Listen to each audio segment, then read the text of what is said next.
आप सभी का स्वागत करती हूँ।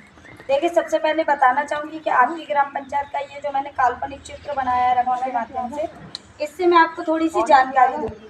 क्योंकि हम जो घर के डेली वाले जो रोज़ हमारे घर में जो काम हम करते हैं, तो कैसे इतनी सफाई का ध्यान रखते हुए गंदगी हमारे घर तक आ जाती है, उस पर थोड़ा-सा चर्चा करेंगे।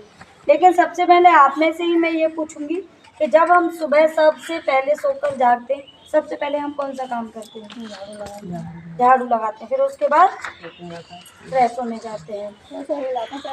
नहीं, कुछ लोग ज़्यादातर फ्रेश होने जाते हैं, कुछ लोग झाड़ू लगाते हैं, दोनों ही काम करते हैं। ठीक है, हम उसके बाद फ्रेश होने जाते हैं। तो कुछ लोग तो जिनके घरों में शौचालय बने हुए, वो तो शौचालय में जाते हैं, लेकिन कुछ ऐसे बुजुर्ग बाबूजी, माताजी और भाई बहन हैं हमारे, जिनको शौचालय में जो है पेट साफ ही नहीं होता, वो खेतों में जाते हैं। ठीक है, तो खेतों में जाने के लिए हमने जो आपके गांव के मुख्य रास्ते बनाए हैं, उससे मैं चाहूँगी दीदी आप इस रास्ते पर होके आप थोड़ा सा खेतों के लिए जाइए। आप इस रास्ते पर चलिए, इसी पर इधर चलते जाइए,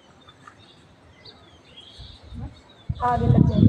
देखिए, अब ये दीदी हमारी खेतों में गई। उसके बाद क्या होता है कि गांव से बाहर जब सरकारी नल होता है, अगर हमारे पैरों में गंदगी लगी है तो हम नल को धोते हैं। ठीक है, उसके बाद क्या करते हैं कि फिर हम नहाते हैं, और नहा धोने के बाद फिर हम कहाँ जाते हैं? मंदिर। पूजा करते हो नहीं करते हैं? तो फिर अब दीदी आप उस रास्ते पर सीधे जाइए जिधर हमारा मंदिर है, इसी रास्ते पर सीधे चली जाइए। अब वहाँ से वापस आप अपने घर आइए जहाँ थे। इस पैर को आप उठाकर दिखाइए कि जितनी जगह आप गई, क्या आपके पैरों में कुछ मिट्टी लगकर आई? आप सभी देखेंगे। ठीक है, सीधे ये प्रैक्टिकली हमने आपको ये दिखाया कि जितनी जगह हम जाते हैं, चाहे वो हम मंदिर जाते हैं या कहीं भी जाते हैं, लेकिन हमारे पैरों के जो चप्पलों के नीचे जगह होती है, उसमें गंदगी फंस के हमारे घर तक ज़रूर पहुंचती है।